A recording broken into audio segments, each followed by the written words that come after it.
Hello guys. तो आज हम लोग करने वाले हैं आपका टॉपिक बिहेवियरलिज्म। ठीक है, लास्ट दो टॉपिक्स में हमने कवर किया था what is comparative politics and आपका what are the traditional approaches of comparative politics. ठीक है, आई होप सभी लोग रिवाइज एंड प्रैक्टिस करते जा रहे हैं। Guys, revision and practice are very very important and critical part of your preparation. अगर आप खाली पढ़ के जा रहे हो, रिवाइज नहीं कर रहे हो, प्रैक्टिस नहीं कर रहे हो और अपने नोट्स खुद नहीं बना रहे हो तो आपका रिजल्ट नहीं आएगा। ठीक है, you have to focus upon these things. Clear? चलो, तो लास्ट टॉपिक में हमने पढ़ा था कि what are traditional approaches of comparative politics. ठीक है, कौन कौन से थे? Let's revise it. पहला है आपका लीगल, दूसरा है आपका फिलोसफिकल, ठीक है, तीसरा है आपका हिस्टोरिकल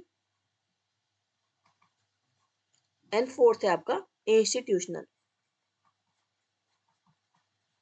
ठीक है, तो इनको बोलते हैं guys traditional approaches. Traditional approaches. अब why we call them traditional approaches? Because ये जो अप्रोच था पहले जब हम कंपेयर करते थे गवर्नमेंट को, ठीक है, तब हम लोग खाली rules regulation constitution political system खाली हम इन चीजों पे फोकस करते थे। एट द सेम टाइम हम लोग हमेशा कि व्हाट दीज थिंग्स आर, हम उनके मीनिंग पे फोकस करते थे। हम कभी पॉलिटिकल कल्चर बिहेवियर, एक कंट्री का क्या पॉलिटिकल एटीट्यूड है, लोगों की थिंकिंग क्या है, उस कंट्री की इकोनॉमी कैसे वर्क करती है, हम उन चीजों पे ध्यान देते ही नहीं थे। तो इसीलिए उनको बोला जाता है कि ये ट्रेडिशनल अप्रोचेस है। इसके बाद आए आपके behaviourism, political economy, political culture, system approach, जो आपके modern approaches of comparative politics में आता है, जहां हम बात करते हैं बिहेवियर के, पॉलिटिकल कल्चर के, political attitude, political economy, political system. Because in order to compare the proper political system of countries, we need to understand the culture, the behavior of the people there. Okay? खाली terms पढ़ने से कुछ नहीं होगा, हमें behaviour भी समझना पड़ेगा। क्लियर? तो ये चारों आते हैं आपके ट्रेडिशनल अप्रोचेस में। बाकी जितने भी हम पढ़ेंगे अब वन बाय वन, वो सारे के सारे आते हैं आपके मॉडर्न अप्रोचेस में। तो मॉडर्न अप्रोच में आता है पहला आपका आता है बिहेवियरलिज्म। ठीक है, ये याद रखना है। ठीक है, ये सारे ट्रेडिशनल है, इनके बाद सबसे पहला आता है आपका बिहेवियरलिज्म। बिकॉज गाइस, पेपर में ना कई बार आपको क्रोनोलॉजी दे देंगे, ठीक है, जहां आपको ये जो अप्रोचेस है ना उनको लगाना है कि कौन सा अप्रोच पहले आया, कौन सा अप्रोच बाद में आया। तो ऑलवेज रिमेंबर ये ट्रेडिशनल अप्रोचेस है, इनके बाद सबसे पहला मॉडर्न अप्रोच आपका बिहेवियरलिज्म आया था, इसलिए हम पहले बिहेवियरलिज्म पढ़ रहे हैं। क्लियर? चलो, तो ये इमर्ज हुआ आपका 1930s में यूएस में। ठीक है, तो ये फोकस करता था कि हमें खाली थ्योरी थ्योरी नहीं पढ़ना है, हमें साइंस, डेटा, फैक्ट्स, उन पे भी ध्यान रखना पड़ेगा, तभी हम बेटर कंपेयर कर पाएंगे एक गवर्नमेंट को और अच्छे तरीके से कर पाएंगे। ठीक है, तो it always focus upon facts, data. ठीक है, simple. Eight the same time it studies the behaviour of individuals,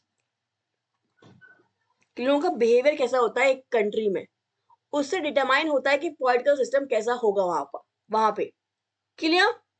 तो बिहेवियरलिज्म फोकस करता था आपका फैक्ट्स पे, डेटा पे और बिहेवियर ऑफ पीपल पे। तो इसने पूरा जो स्टडी था, पॉलिटिकल स्टडी था, उसको रिवॉल्यूशनाइज कर दिया। बिकॉज पहले हम खाली थ्योरी पढ़ रहे थे, पहले हम what is mean by something, हम उन चीजों पे फोकस कर रहे थे, बट फाइनली हम लोगों के बिहेवियर, फैक्ट, डेटा, एविडेंस, उन चीजों पे फोकस करने लग गए। क्लियर? चलो, तो बिहेवियरल जो आपका रिवॉल्यूशन है ये आया आपका यूएस 1930s में, इसको लिख लो। ठीक है, this is very very important for you guys. Paper में आपसे पूछ लेगा कि बिहेवियरलिज्म कहाँ आया और कब आया। 1930s में आया, यूएस में आया। It is very very important for you to note it down. Clear? चलो, अब बिहेवियरलिज्म गाइस हम बिहेवियर पढ़ रहे हैं यहाँ पे, we are studying the behaviour of individual, ठीक है। जब हम बिहेवियर पढ़ते हैं तो वहां पे हम साइकोलॉजी भी पढ़ते हैं, वहां पे हम लोगों का कल्चर, बिकॉज कल्चर से पता चलता है कि इंसान कैसा बिहेव कर रहा है, कैसे एक्ट कर रहा है, what are the morals values a person has, ठीक है। At the same time society के स्ट्रक्चर कैसे वर्क करते हैं, ठीक है, बिकॉज ये सब चीज डिटरमाइन करती है एक इंसान का बिहेवियर, ठीक है। तो ये पढ़ता है आपका, जो आपका बिहेवियरलिज्म है, ये आता है politics plus sociology, anthropology and psychology, तो इट इंटरडिसिप्लिनरी। क्लियर?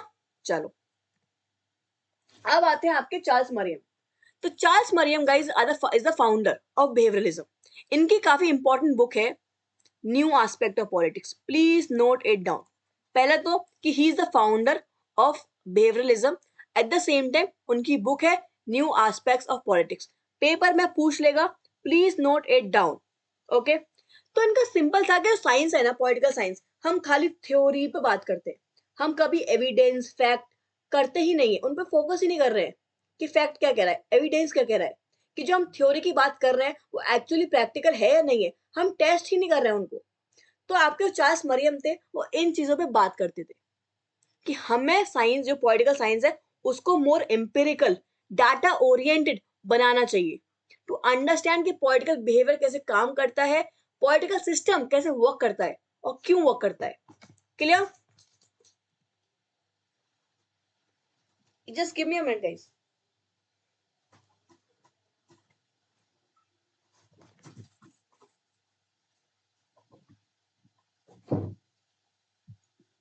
चलो ठीक है। अब कुछ कोर फोकस है आपके बिहेवियरलिज्म के। पहला कि हम यहाँ फोकस करते हैं इंडिविजुअल पे, ठीक है, कि इंडिविजुअल की थिंकिंग कैसे बिल्डअप होती है, कैसे वो सोचता है, उसका बिहेवियर क्या है, ठीक है। यहाँ पे हम इंस्टीट्यूशन पे फोकस नहीं करते। इंस्टीट्यूशंस मतलब रिलीजियस इंस्टीट्यूशंस, एजुकेशनल इंस्टीट्यूशंस, बाकी पॉलिटिकल इंस्टीट्यूशंस, हम उन पे फोकस नहीं कर रहे, हम यहाँ फोकस कर रहे हैं इंडिविजुअल पे। क्लियर? दूसरा, हम यहाँ पे फोकस कर रहे हैं आपके science, science, data, fact, experiment, ना कि थ्योरी, ठीक है। या हम वैल्यूज और थ्योरी जो हम पहले पढ़ते थे आपके फिलोसफिकल अप्रोच में,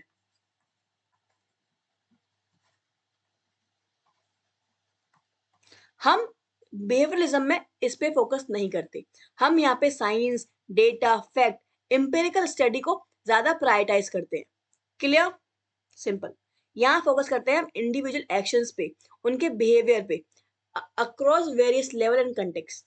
क्लियर गाइस? तो जो आपका बिहेवियरलिज्म था ना, उसका गोल यही था कि पॉलिटिकल साइंस को हम लोग बनाएंगे साइंस ऑफ पॉलिटिक्स, जहां पे हर चीज जिसके बारे में हमने बात की है वो फैक्ट, उसके पीछे कोई ना कोई फैक्ट होगा, एविडेंस होगा, कोई भी कुछ भी बात नहीं कर रहा है, सबके पीछे कोई ना कोई फैक्ट होगा, डेटा होगा एंड एक्सपेरिमेंट होगा। We have evidence, it happened, it is, this is the data and you have to believe that. Clear? तो सिंपल, जो आपका कॉन्सेप्ट है ना एब्स्ट्रैक्ट थ्योरी, कि कुछ भी थ्योरी है, वो कॉन्सेप्ट चला गया। चलो अब आते हैं डेविड ईस्टन। ये इनका बहुत इंपॉर्टेंट रोल है आपके topic behaviourism at the same time system theory, तो ये ध्यान से पढ़ना है, ठीक है। तो इनका काफी इंपॉर्टेंट वर्क है a framework for political analysis, ठीक है। तो जो डेविड ईस्टन है वो बोलते हैं कि हमें, जो आपका बिहेवियरलिज्म है वो काफी इंपॉर्टेंट है, ठीक है। उसने जो पॉलिटिकल साइंस है उसको प्रॉपरली चेंज कर दिया है इनटू राइट डायरेक्शन, पूरा रिवॉल्यूशनाइज कर दिया है, ठीक है। उनके लिए जो आपका बिहेवियरलिज्म था एज अ प्रोटेस्ट मूवमेंट था against all the traditional approaches, जो थ्योरी की बात करते थे, जो खाली सिस्टम और लॉज की बात करते थे, जिन्होंने individual behaviour, facts, data, scientific study, उनके बारे में बात की ही नहीं। तो डेविड ईस्टन के according behaviouralism revolutionised the whole study of political science और कंपैरेटिव पॉलिटिक्स। क्लियर? चलो अब जो आपके डेविड ईस्टन है गाइस, डेविड ईस्टन ने दिए आपके 8 इंटेलेक्चुअल फाउंडेशंस। ये 8 कोर प्रिंसिपल्स हैं जो बताता है कि किस तरीके से जो बिहेवियरलिज्म है वो अलग है आपका ट्रेडिशनल अप्रोचेस से, और बिहेवियरलिज्म में क्या क्या चीजें आती है। क्लियर? चलो, पहला आता है रेगुलरिटीज। ये करता है कि आप ह्यूमन बिहेवियर को समझो, उनके पैटर्न को समझो, ठीक है, एंड उसके अकॉर्डिंग जनरलाइज करो चीजों को। दूसरा वेरीफाई, हमने कोई भी थ्योरी दे दी एंड उसको मानने लग जाओ, ऐसा नहीं होना चाहिए। हमेशा थ्योरी को वेरीफाई करो, ठीक है, टेस्ट करो in the real world and then उसको बोलो कि हाँ ये वैलिड है, ये सही है। दूसरा टेक्निक्स, जब भी आप कोई चीज कंपेयर कर रहे हो या साइंटिफिक स्टडी कर रहे हो तो वहां मेथडोलॉजी, एक प्रॉपर टेक्निक होनी चाहिए, ठीक है, जैसे कि आपके सर्वे हैं, डेटा एनालिसिस है, एक्सपेरिमेंट्स हैं, to determine a political phenomena कि हाँ ये चीज वर्क करती है, ये चीज सही है। क्लियर? दूसरा, डेटा ओरिएंटेड, डेटा होना चाहिए। कोई भी थ्योरी है, it should be backed by data, ठीक है, सिंपल। दूसरा, वैल्यूज। वैल्यूज यहाँ पे गाइस बहुत ही कम आती है, ठीक है। ये फोकस करता है पॉलिटिकल साइंस कि जो पॉलिटिकल साइंस है ना, उसको खाली फैक्चुअल एनालिसिस करना चाहिए। जो आपके फैक्ट्स हैं और जो आपकी वैल्यूज हैं, इनको अलग अलग कर दो, इनको अलग अलग, इनको सेपरेटली पढ़ो, ठीक है, दैट्स इट। एंड हमेशा याद रखना, बिहेवियरलिज्म हमेशा वैल्यू करता था आपकी फैक्ट्स को, ना कि वैल्यूज को। क्लियर? फिर आता है आपका सिस्टमाइजेशन, कि रिसर्च फाइंडिंग्स जो आपने रिसर्च की, ठीक है, जो चीजें आपने ढूंढी हैं, उनको सिस्टमैटिकली आपको लगाना है, ऑर्गेनाइज करना है इन अ प्रॉपर सेंस, ठीक है, ताकि वो एक रिजल्ट निकल के आए, आप उसका कोई सेंस बना सकते हो। क्लियर? दूसरा, प्योर साइंस, कि आप पॉलिटिकल स्टडी कर रहे हो समझने के लिए, ठीक है, आप किसी आइडियोलॉजी को या किसी एजेंडा को प्रमोट नहीं कर रहे हो, आप कर रहे हो स्टडी, आप कंपेयर कर रहे हो कोई चीज समझने के लिए, तो it should be pure science, okay, ना कि आप कोई आइडियोलॉजी को प्रमोट कर रहे हो, सपोर्ट कर रहे हो, ये नहीं होना चाहिए। क्लियर?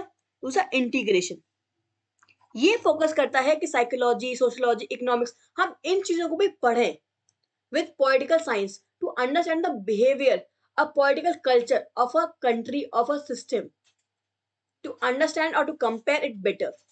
क्लियर? तो ये इंपॉर्टेंट है। At the same time guys, एक चीज और इंपॉर्टेंट है कि सबसे पहले रेगुलरिटीज आया, फिर आपका वेरिफिकेशन आया, फिर आपका टेक्निक्स आया, एंड देन क्वांटिफिकेशन। ये जो क्रोनोलॉजी है, that is also equally important. Clear? चलिए, question as I told you guys, ठीक है। तो पहला क्या है आपका? पहला आया आपका, एक रेगुलरिटीज आया, तो फर्स्ट पहला आएगा, फर्स्ट समय पहले, ठीक है। उसके बाद आया आपका verification, if I am not wrong, just give me, yes, verification, ठीक है, वेरिफिकेशन आया। 1 क्या 4 आएगा? कौन सा है? B answer, simple. क्लियर?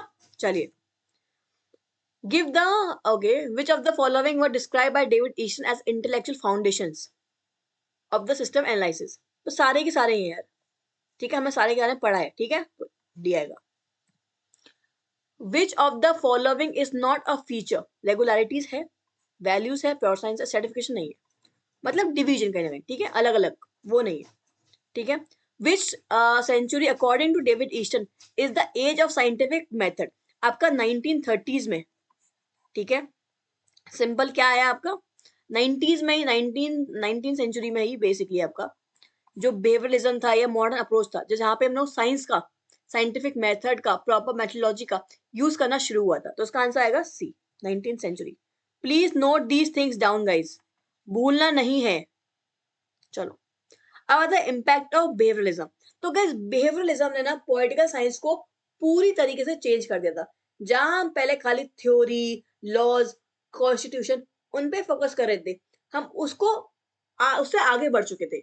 उससे आगे बढ़ के बियॉन्ड दैट हम लोग डेटा, एविडेंस, ठीक है, साइंटिफिक स्टडी, एक प्रॉपर रिसर्च, हम चीजों की करने लग गए, कोई थ्योरी देने से पहले। जैसे आप पीएचडी में पढ़ते हो, पीएचडी जब भी आप पढ़ते हो, आप रिसर्च करते हो, आप रिसर्च करते हो, उसके बेसिस पे नाउ आप एक थ्योरी, एक कॉन्सेप्ट लेके आते हो। तो वही है behaviourism, backed by science, backed by data, जहां पे हम लोगों का बिहेवियर समझने की कोशिश करते हैं in order to understand a political system better. Clear? चलो अब क्या हुआ गाइस, बिहेवियरलिज्म में कुछ इश्यूज भी थे, रुको मैं यहाँ लिख देती हूँ, ठीक है, just note it down, okay, ये लिखते जाओ। पहला था कि एथनोसेंट्रिक, मतलब ये जो बिहेवियरलिज्म था ये आया था आपके यूएस में, ठीक है, it primarily studied Anglo American culture, ठीक है, द व्यू पॉइंट। तो ये एथनोसेंट्रिक था कि उसने खाली एक कल्चर के बारे में पढ़ा, ठीक है, ओनली वन कल्चर, ठीक है, खाली एक कल्चर के बारे में पढ़ा एंड उसको सारे कल्चर के लिए यूनिवर्सलाइज कर दिया, जनरलाइज कर दिया, विच वॉज रॉन्ग, ठीक है। दूसरी चीज, इसने खाली फैक्ट्स, डेटा, इन पे फोकस किया, इसने वैल्यूज, सोसाइटी में वैल्यूज का इंपॉर्टेंट रोल होता है, उस पे फोकस नहीं किया। तो ये कुछ इश्यूज थे गाइज आपके बिहेवियरलिज्म के साथ। पहला कि वो एथनोसेंट्रिक था, वो खाली एंग्लो अमेरिकन से रिलेटेड था, जो भी स्टडी की गई रिगार्डिंग बिहेवियरलिज्म वो खाली एंग्लो अमेरिकन थी, वो पर्सपेक्टिव है वेस्टर्न कंट्रीज का, ठीक है, एशियन अफ्रीकन कंट्रीज का पर्सपेक्टिव यहां पर नहीं लिया गया, इट वॉज एथनोसेंट्रिक, ठीक है, ओनली अबाउट वन कल्चर। दूसरा, फैक्ट और डेटा के बारे में है खाली, यहाँ पे वैल्यूज को इतनी रिस्पेक्ट नहीं दी गई, ठीक है, बिकॉज उनको लगता था कि हमने थ्योरी पढ़ते आ रहे हैं, अब हमें चाहिए साइंस डेटा, तो वैल्यूज को पूरी तरीके से निग्लेक्ट कर दिया, विच वॉज रॉन्ग। बिकॉज अगर हमें एक कल्चर पढ़ना है, एक सोसाइटी पढ़नी है, या इंडिविजुअल बिहेवियर पढ़ना है, तो उसके वैल्यूज पढ़ना इंपॉर्टेंट है, तभी हम एक एक्चुअल स्टडी, एक सही स्टडी निकाल के लेके आ सकते हैं, ठीक है। तो ये कुछ लिमिटेशंस थी, clear? Please note these things down, paper में आपसे पूछता है स्टेटमेंट बेस्ड क्वेश्चंस, ठीक है, तो आपको पता होना चाहिए जो बिहेवियरलिज्म है उसमें ये दो मेन इश्यूज थे, क्लियर? चलो, इसलिए अब आया आपका पोस्ट बिहेवियरलिज्म, ये करता है आपके काउंटर, जितने भी इश्यूज थे ना बिहेवियरलिज्म में उनको करता है काउंटर, क्लियर? ये फोकस करता है आपके रिलेवेंस पे, वैल्यूज पे, एक्शन पे, ठीक है, ये इंपॉर्टेंट है, ये तीन लिख लो यार, ठीक है, ये तीन प्राइमरी वो है fundamentals, fundamentals of post behaviourism. Paper में ना गाइस डायरेक्ट पूछता है कि what what talks about relevance, values, action in study of politics, ये सिंपल आपका पोस्ट बिहेवियरलिज्म है, क्लियर? चलो, तो यहाँ पे अगेन आते हैं आपके डेविड ईस्टन, वो बोलते हैं कि जो जो मैंने बताया आपके बिहेवियरलिज्म में उसमें काफी सारे इश्यूज है एंड एक्चुअली हमें चीजें चेंज करने की जरूरत है। तो सिंपल जो सर थे आपके डेविड ईस्टन, उनको अपनी गलती का रियलाइजेशन था एंड इसलिए उन्होंने ही थ्योरी निकाली आपकी पोस्ट बिहेवियरलिज्म की। कब निकाली? 1969 में, ये इंपॉर्टेंट है गाइस कि पोस्ट बिहेवियरलिज्म 1969 में आया। At the same time David Easton ने उसको बोला आपका कि इट इज जेन्युइन रिवॉल्यूशन, ठीक है, कि हम बिहेवियरलिज्म को रिफॉर्म नहीं कर रहे, चेंज नहीं कर रहे, बल्कि हम एक्चुअली रिवॉल्यूशन लेके आ रहे हैं, हम चीजों को वापस से ठीक कर रहे हैं, ठीक है। ऑलवेज रिमेंबर, पेपर में पूछता है who called post behaviouralism as genuine revolution, तो ये बोलते हैं आपके डेविड ईस्टन। और कब आया? 1969 में, 1969 में। Please note these things down guys. Eight the same time ये जो ट्रांसफॉर्मेशन था बिहेवियरलिज्म से पोस्ट बिहेवियरलिज्म में, उसको बोलते हैं क्रेडो ऑफ रिलेवेंस। जहां हम बात करने लग गए कि सोसाइटी में जो भी इशू है, हम जो भी रिसर्च कर रहे हैं, उसका रिलेवेंस क्या है, वो एक्चुअली इंपॉर्टेंट है कि नहीं है, हम एक्चुअली उससे कोई चीज सॉल्व कर रहे हैं कि नहीं कर रहे हैं, तो हम उस पर फोकस कर रहे थे। जो डेविड ईस्टन थे वो बोलते थे कि सोसाइटी में वैल्यूज, उनका इंपॉर्टेंट रोल होता है, तो हम उसको नहीं हटा सकते, उसको निगलेक्ट नहीं कर सकते। जो हमने बिहेवियरलिज्म में किया वो हम गलत कर रहे थे, ठीक है। तो पहला कि वैल्यूज आर इक्वली इंपॉर्टेंट। दूसरा कि हम जो भी कंपेयर कर रहे हैं, जो भी रिसर्च कर रहे हैं, जो भी स्टडी कर रहे हैं, उसका रिलेवेंस होना चाहिए, उसका कोई रिलेवेंस होना चाहिए, ये नहीं है हम कोई भी स्टडी कर रहे हैं। दूसरी बात कि उसमें एक्शन होना चाहिए। अगर हम कोई रिसर्च कर रहे हैं, कोई स्टडी कर रहे हैं, तो वो कोई सही चीज करनी चाहिए उसके बेसिस पे। हम खाली थ्योरी को बिल्डअप नहीं कर रहे हैं, हम कुछ एक्चुअली कर रहे हैं लोगों के लिए, उनकी प्रॉब्लम सॉल्व करने के लिए। तो action should be action should be there. खाली हमें थ्योरी नहीं बिल्डअप करनी है, हमें एक्शन करना है, हमें चीजों को इम्प्लीमेंट करना है, हमें चीजों के सॉल्यूशन ढूंढने हैं। तभी एक स्टडी का, एक रिसर्च का फायदा होगा। तो जो आपका पोस्ट बिहेवियरलिज्म था, ये फोकस करता था आपके values, relevance and action primarily. Clear? दूसरी चीज, यहाँ पे आपके जो डेविड ईस्टन है, वो बन गए थे president of American political science association. ठीक है, तो 1969 के अराउंड ही उन्होंने एक अपना जो प्रेसिडेंशियल एड्रेस था, वहां उन्होंने कोट दिया था, we can not shed our values in the way we remove our coat. जैसे हम अपने कोट उतारते हैं ना, हम अपनी वैल्यूज को भी उतार नहीं सकते। Values are equally important. तो ये बहुत इंपॉर्टेंट कोट है, please note it down. Paper में पूछता है, who said it, we can not share our values in the way we remove our coats. ये बोला है आपके डेविड ईस्टन ने पोस्ट बिहेवियरलिज्म में, जहां वो अपनी गलती पुरानी वो सॉल्व कर रहे होते हैं, रियलाइज कर रहे होते हैं कि जो मैंने बात की थी बिहेवियरलिज्म में कि फैक्ट्स इंपॉर्टेंट है, वैल्यूज नहीं, वो गलत है। इसीलिए उन्होंने बोला कि जो पोस्ट बिहेवियरलिज्म है, इट इज जेन्युइन रिवॉल्यूशन। ठीक है, and he focused upon values, relevance and action in post behavioralism. Clear? चलो, ये इंपॉर्टेंट है सारी चीजें। Credo of relevance, genuine revolution कब आया? 1969 में आया, ये भी इंपॉर्टेंट है। किन चीजों के बारे में बात करता था? Values, relevance and action. हमें खाली थ्योरी बिल्डअप नहीं करनी है, हमें उन चीजों पे फोकस करना है, उन चीजों पे स्टडी करना है जो एक्चुअली रिलेवेंट है आज के टाइम में, जरूरी है, एंड उनका सॉल्यूशन लेके आना है, एंड चीजों को ठीक करना है, ना कि खाली थ्योरी बिल्डअप करनी है। ठीक है, तो it focus upon values, relevance and action. Clear? चलो, हाँ, चलो। David Easton describe this his drastic revision in political science in 1969। क्या था? Genuine revolution. I told you guys. ठीक है, credo of relevance, again post behaviouralism. ये सारे के सारे इंपॉर्टेंट हैं। I have taught you every single thing. Clear? चलो, who among the following said we can not shed our values in the way we remove our coats? Again आपके David Easton. Clear? चलो, who among the following said that post behavioralism was a genuine revolution, not a reaction? किसने बोला इसको कि genuine revolution है? ये बोला आपके डेविड ईस्टन ने। कब बोला? 1969 में। ये डेट, ये ईयर भी इंपॉर्टेंट है। क्लियर? याद रखिए ये चीजें सारी की सारी इंपॉर्टेंट है, ये सारे के सारे PYQs है। I am not teaching you anything outside your syllabus, outside your content और आउटसाइड योर PYQs। क्लियर? चलो, अब सिंपल कोर आर्ग्यूमेंट है इसका कि हमें डेटा, फैक्ट्स, उनसे बाहर निकलना पड़ेगा, हमें वैल्यूज पे फोकस करना पड़ेगा। अगर हमें एक्चुअली सोसाइटी के जो इश्यूज हैं, लाइक पॉवर्टी हो गई, हंगर हो गई, ठीक है, जस्टिस हो गया, इन पे फोकस करना है, इनको सॉल्व करना है, तो हमें वैल्यूज पे फोकस करना पड़ेगा। अगर आप में वैल्यूज ही नहीं है, तो आप कैसे चीजों को सॉल्व करोगे? जहां बात है ह्यूमन राइट्स की, जस्टिस की, simple, you need to have values to solve issues like poverty, hunger, justice. Simple. Clear? At the same time, जो प्रॉब्लम्स हैं, जो अर्जेंट प्रॉब्लम्स हैं, जो हमारी नीड है इस टाइम पे, हमें उन पे फोकस करना चाहिए, हमें उन पे रिसर्च करनी चाहिए, एंड उनके लिए हमें सॉल्यूशन लाना चाहिए। क्लियर?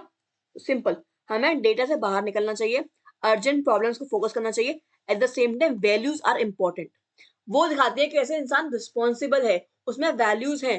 ठीक है, वो अच्छी चीजें कर सकता है, वो पॉवर्टी, जस्टिस, उस पर काम कर सकता है। तो values are important to realise that, to solve real world concerns, as I written. Okay, clear? चलो, at the same time guys, जैसे कि आपके जो ईस्टर्न थे, उन्होंने बिहेवियरलिज्म में, हमने अभी पढ़ा था, उन्होंने बिहेवियरलिज्म में आपके 8 वो दिए थे आपके प्रिंसिपल्स, राइट? वैसे ही उन्होंने पोस्ट बिहेवियरलिज्म में 7 प्रिंसिपल्स दिए हैं। पहला सब्सटेंस, कि हमें सोशल पॉलिटिकल इश्यूज उन पे फोकस करना चाहिए। कौन से पॉलिटिकल इश्यूज, कौन से सोशल इश्यूज, वो इंपॉर्टेंट है, ना कि खाली रिसर्च मेथोलॉजी, क्या टूल यूज करेंगे, उन पे नहीं। ठीक है, सिंपल। दूसरा, अगर हम काम कर रहे हैं तो सोशल चेंज के लिए काम कर रहे हैं। ठीक है, उससे एक्चुअली चीजें सही होनी चाहिए, सोसाइटी में कोई अच्छा चेंज आना चाहिए। क्लियर? दूसरा, रियलिटी, हमें एक्चुअल पॉलिटिकल लाइफ पे फोकस करना है, हमें खाली थ्योरी के अंदर नहीं जीना। जो आज की सिचुएशन है, जो रियलिटी है, हमें उस पे काम करना है। क्लियर? सिंपल। वैल्यू लोडेड, ठीक है, ये जो मिथ है कि जो पॉलिटिकल साइंस है या जो साइंस है उसके अंदर वैल्यू नहीं होनी चाहिए, जहां साइंस है वहां वैल्यू नहीं होनी चाहिए, ये गलत है। सिंपल, कोई भी रिसर्च विदाउट वैल्यू नहीं हो सकती, बिकॉज आप समझते हो वैल्यूज से इंसान का कैरेक्टर, इंसान का कल्चर, इंसान की अंडरस्टैंडिंग, इंसान का बिहेवियर, ईदर ही और शी इज रिस्पॉन्सिबल और not. So her research value oriented होती है। अगर आप फैक्ट्स का इस्तेमाल करते हो तो आपको वैल्यूज को भी ध्यान पे देना है। Clear? Simple. Values are inseparable from human personality, तो ये इंपॉर्टेंट है। तो स्कॉलर्स को एक्नॉलेज करना पड़ेगा, उनको इनकॉर्पोरेट करना पड़ेगा। क्लियर? फिफ्थ, ह्यूमन वैल्यू से फोकस करता, सिंपल। ठीक है, एक्शन ओरिएंटेड, कि अगर हम कोई रिसर्च कर रहे हैं, कोई स्टडी कर रहे हैं या कोई कंपैरिजन कर रहे हैं, तो हमें एक्चुअली चीजों को सॉल्व करना है, चीजों को इंप्लीमेंट करना है, खाली थ्योरी बिल्डअप नहीं करनी है। ठीक है, हमें एक्चुअली अपनी स्टडी को एक्शन में लेके आना है। दूसरा, पॉलिटाइजेशन ऑफ प्रोफेशन, सिंपल, कि हमें जो भी स्कॉलर्स हैं, जो भी थिंकर्स हैं, या जो भी आपके रिसर्चर्स हैं, उनको खाली न्यूट्रल रह के रिसर्च नहीं करना है, उनको पार्टिसिपेट करना चाहिए इन पॉलिटिकल एक्टिविटीज, ताकि वो एक्चुअली चीजों को ठीक कर पाए। क्लियर? वही चीज लिखी हुई है। जो पॉलिटिकल साइंटिस्ट है उनको एक्सपेक्ट करो उनसे कि वो सोसाइटी को गाइड करे, बिकॉज उनको नॉलेज है, उन्होंने पढ़ा है, उन्होंने स्टडी की है, तो they have better solutions, they have better understanding of the world. Okay, तो they should be engaged in politics. ठीक है, they can't be neutral. Clear? तो these are 7 tenets of post behavioralism given by David Easton. याद रखना, David Easton ने behaviourism में 8 principles दिए थे और पोस्ट बिहेवियरलिज्म में 7 प्रिंसिपल्स दिए हैं। Please remember these things, okay. Eight the same time इनका जो आपका वो है क्रोनोलॉजी, स्पेशली आपका बिहेवियरलिज्म का, ठीक है, वो इंपॉर्टेंट है। Clear? Regulation, verification, techniques, quantification, ये काफी इंपॉर्टेंट है। और पोस्ट बिहेवियरलिज्म में स्पेशली आपका values, action and relevance. Clear? चलो, question, which one among the following statement is true? Guys देखो, सिंपल है यार, post behaviouralism consist of 7 tenets, yes, 7 principles के बारे में बात हो रही है, तो यही सही है यार। Clear? Post behaviourism Holi negates नहीं, वो कभी होली नेगेट नहीं करता था, वो इनफैक्ट मानता था कि हाँ, हमें बिहेवियर पढ़ना है। ठीक है, हाँ, फैक्ट्स की इंपॉर्टेंस है, but at the same time इनके साथ साथ हमें वैल्यूज पे भी फोकस करना है। ठीक है, हमें एक्शन पे भी फोकस करना है, हमें रिलेवेंट चीजों पे फोकस करना है, हमें एक्चुअली सॉल्व करनी है सोसाइटी के इश्यूज, खाली थ्योरी को बिल्डअप नहीं करना है। There are no difference between behaviouralism and behaviouralism, ये गलत है, डिफरेंस है भाई। क्लियर? तो ये ट्रू है।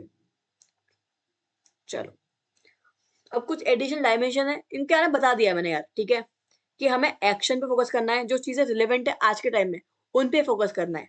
At the same time value neutralism, value neutral या नो वैल्यू या वैल्यू फ्री, ऐसा नहीं होना। ठीक है, values are important, values are important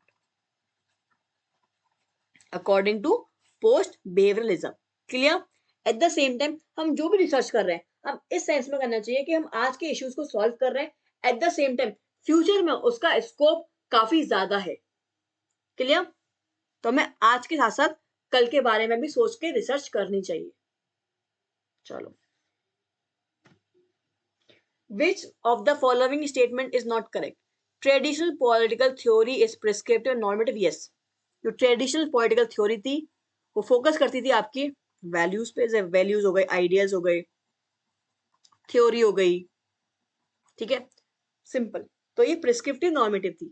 yes, right, ठीक है, इस Pooja not correct. Okay, behavioural political theory concern with uniformity regularities. Yes, हमने पढ़ा है, ठीक है, ये भी सही है। Post behavioral political theory is tied with action relevancy. Yes, action relevancy and values. तो ये भी सही है। Post behavioural political theory is not holistic. गलत। जो आपकी पोस्ट बिहेवियरल थ्योरी है गाइज, ये होलिस्टिक है, ठीक है, ये एथनोसेंट्रिक नहीं है, याद रखना। जब का देखो बिहेवियरलिज्म है एक तो ये, ठीक है, एक है आपका पोस्ट बिहेवियरलिज्म,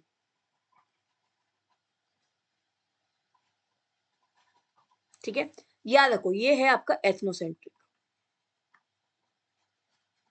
ठीक है, मतलब ये खाली एक कल्चर के बारे में पढ़ता है, ये फोकस करता है हर कंट्री के बारे में, वेस्टर्न कल्चर, एशियन, अफ्रीकन, ठीक है, ये खाली फोकस करता है आपका फैक्ट्स पे, ये फोकस करता है फैक्ट्स होंगे प्लस वैल्यूज होंगे।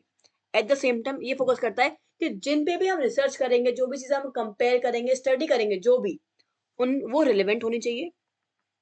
एट द सेम टाइम हम उनसे चीजों को सॉल्व करेंगे, खाली थ्योरी को बिल्डअप नहीं करेंगे। तो जो पोस्ट बिहेवियरलिज्म है गाइस, ये आपका होलिस्टिक स्टडी, ठीक है, डिटरमाइन करता है कि हम प्रॉपर तरीके से होलिस्टिक मैनर में हम हर चीज कवर करेंगे, ठीक है। तो इसमें हम बोल रहा है कि नॉट होलिस्टिक, गलत है ये चीज। क्लियर? आपका बिहेवियरलिज्म नॉट होलिस्टिक है, आपका post behaviouralism is holistic in nature. Clear? तो ये गलत है, तो ये आंसर आएगा इसका डी। चलो, ये कंपेयर दिया होगा, देखो सिंपल साइंटिफिक, यहाँ पे हम मेथोलॉजी, कौन से टूल यूज करेंगे स्टडी के लिए, वो फोकस करते हैं।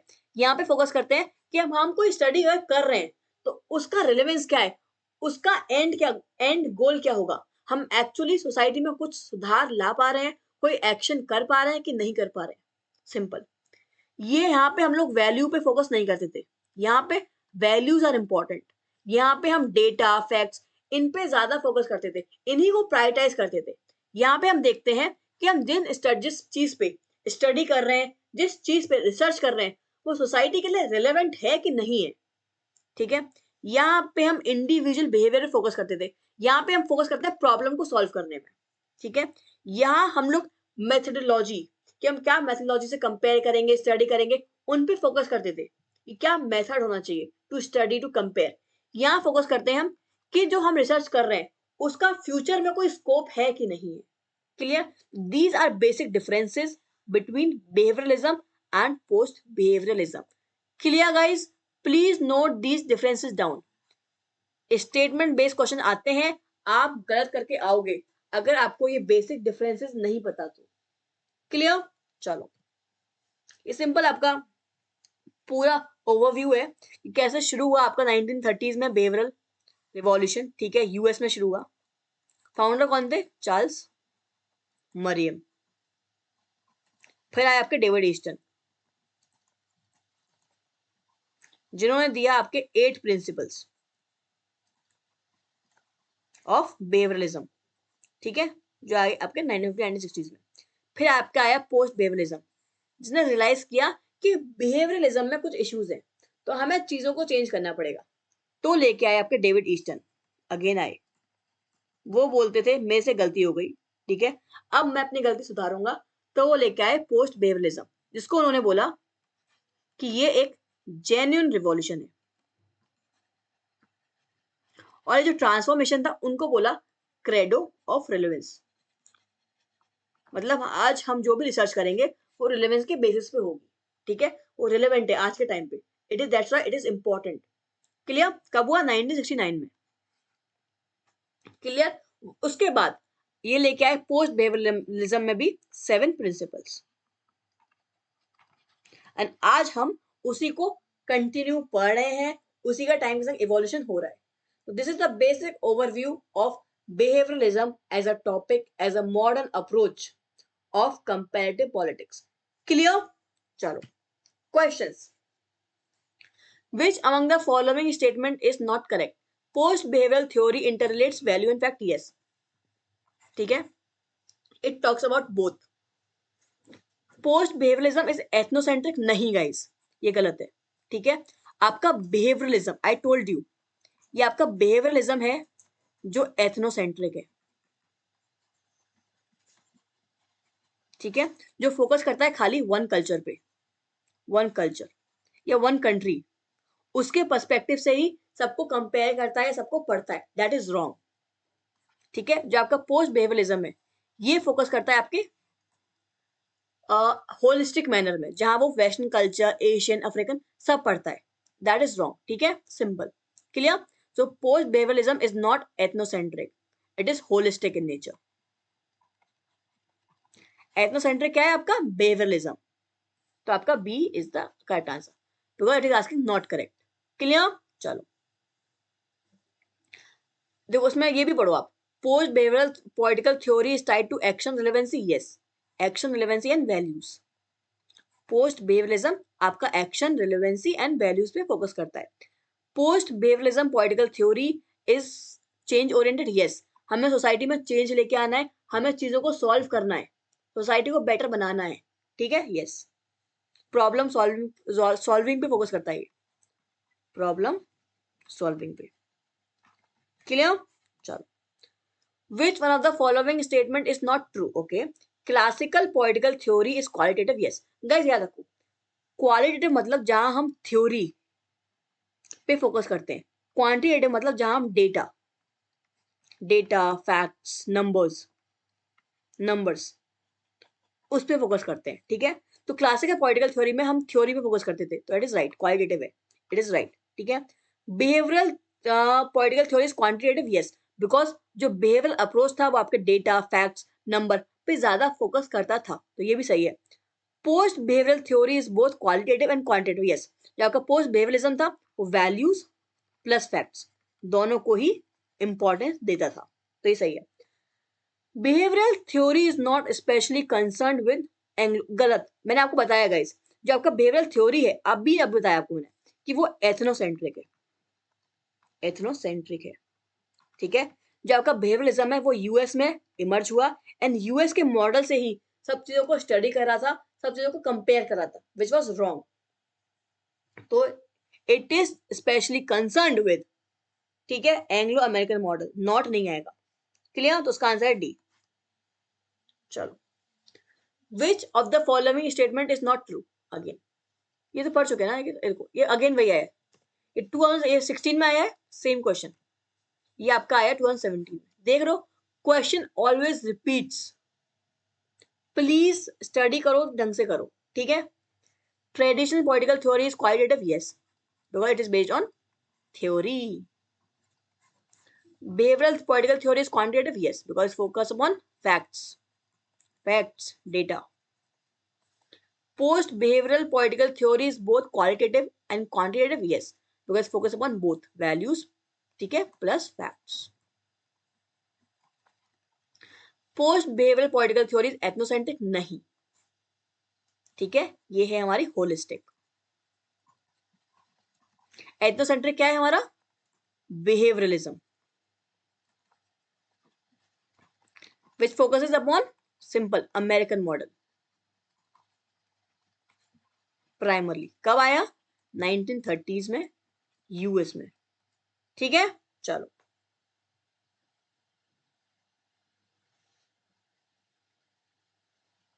Y behaviouralism short lived?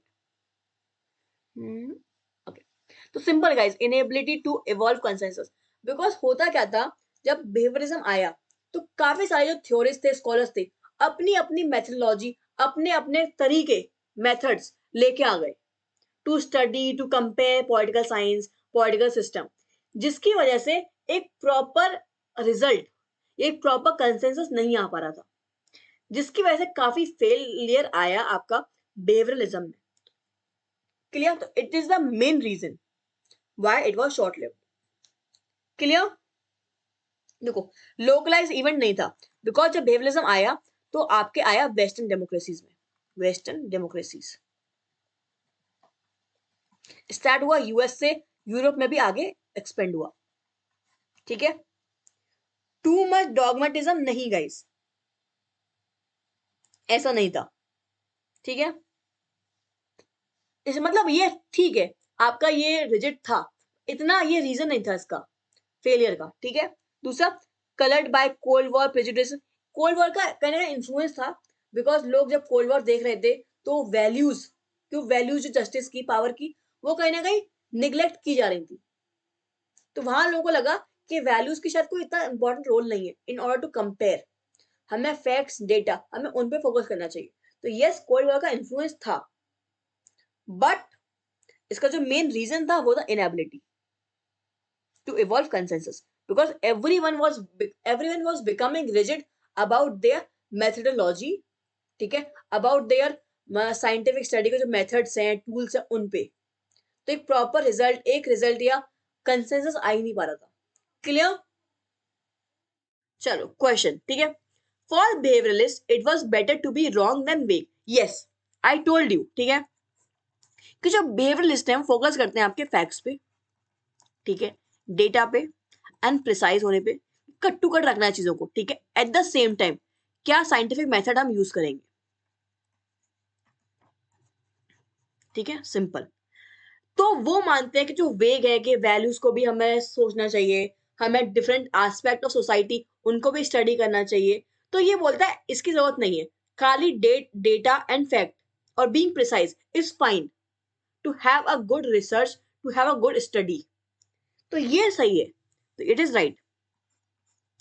It was better to be vague than non relevantly precise, ये गाइस यहाँ पे इट जो है ना, ये आता है आपके पोस्ट बिहेवियरलिज्म के लिए, बिहेवियरलिज्म, ठीक है, ठीक है, जो बात करता है कि डेटा का, फैक्ट का, प्रिसाइजनेस का करोगे क्या आप, अगर हम जो सोसाइटी की जो रिलेवेंट प्रॉब्लम्स है उनको सॉल्व ही नहीं कर रहे हैं हम, तो अगर हम वैल्यूज को, डिफरेंट एस्पेक्ट ऑफ सोसाइटी को स्टडी कर रहे हैं, वेग स्टडी कर रहे हैं प्रॉपर, तो कोई प्रॉब्लम नहीं है, it is always better than having non relevantly precise things, ठीक है, तो it is also right.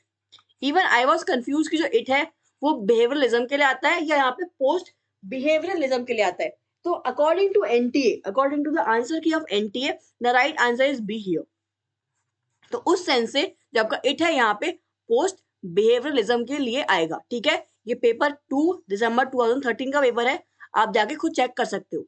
Clear? चलो okay, behavioural theory sought to eliminate, अच्छा एक मिनट को guys, just give me a minute before going ahead,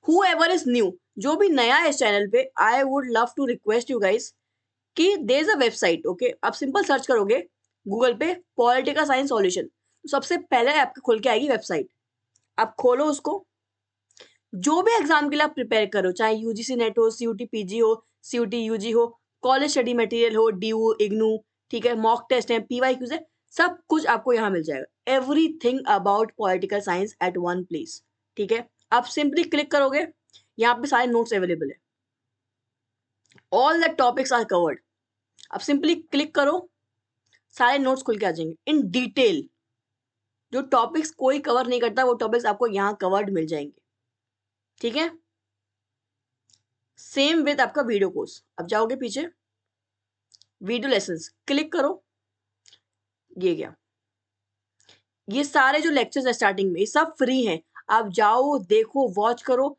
अगर आपको अच्छा लगता है तो you can enrol as well, ठीक है, प्लीज मेक श्योर करो आप इसको चेकआउट करो, ठीक है, बहुत मेहनत से बनाई है, एंड जिन लोगों ने बनाई है ना, जिन जिन लोगों ने हेल्प की है, द टीम, ठीक है, they are also JRF qualified, they are also PhD scholars, okay, तो please do check it out, चाहे CUT PG हो चाहे UGC नेट हो, तो इसको आप जरूर चेकआउट करना, ठीक है, I can guarantee it is the best resource available every मतलब एनीवेयर, आप कहीं भी रिसर्च करोगे आपको सबसे बेस्ट मिल जाएगा यहाँ पे, ठीक है, do check it out. Clear? चलो बढ़ते हैं अपने क्वेश्चन की तरफ। Okay, behavioural political theory sought to eliminate the role of values. Yes, जबकि बिहेवियरल पॉलिटिकल थ्योरी है guys, it talks about facts, precisely facts. ठीक है, तो इट इज राइट, वैल्यूज को एलिमिनेट करती है, वैल्यूज के बारे में नहीं बात करती। It is right. Political science being sorry guys, ठीक है, political science being a social science can never be value free. Yes guys, political science ये स्ट्रीम है, ये सब्जेक्ट है सोशल साइंस का, ठीक है, जहां हम सोसाइटी के बारे में, ह्यूमन बींग्स के बारे में पढ़ते हैं। तो values are very important in society और फॉर ह्यूमन बींग्स, तो हम उनको हटा नहीं सकते। तो दैट इज ऑल्सो राइट। ठीक है, तो both are right but they are connected, they are not connected. ठीक है, तो आंसर होगा बी। चलो, अच्छा, this question is abstract guys. ठीक है, मतलब ये जरूरी नहीं है पेपर में आएगा, ठीक है, बहुत रेयर केस है ये, बट फिर भी आप पढ़ के जाना, बिकॉज कोई भी चीज मिस नहीं करनी है। ठीक है, इसका राइट आंसर है जैसे Bernard, JL Moreno and AS Maslow. ठीक है, एट द सेम टाइम याद रखना जो मेन थिंकर्स हैं वो हैं आपके चार्ल्स मेरियम, जो फाउंडर माने जाते हैं किसके, बिहेवियरल अप्रोच के, बिहेवियरल अप्रोच। ठीक है, उनकी बुक क्या है, new aspect of politics. Clear, ये याद रखना है। और दूसरे हमारे डेविड ईस्ट, जिन्होंने आपके बिहेवियरलिज्म के 8 प्रिंसिपल्स दिए हैं। ठीक है, और पोस्ट बिहेवियरलिज्म के आपके 7 प्रिंसिपल्स दिए हैं। क्लियर, तो ये आपके मेन थिंकर्स हैं, इनको आपको याद रखना ही रखना है।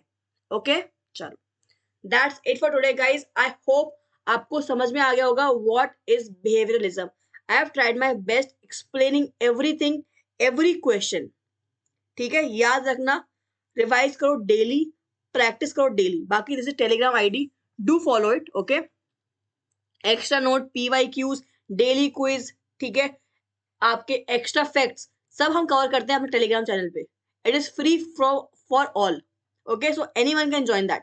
बाकी this is Instagram ID, totally up to you, अगर आपको फॉलो करना है नहीं करना है आपकी मर्जी। ये ईमेल आईडी है, कोई भी इशू है, कोई भी क्वेरी है, आप सिंपली ईमेल कर सकते हो हमें। Clear? Thank you so much, guys. I hope you had a good time. And if you are liking the content, guys, so please do share, like, subscribe. Okay, thank you.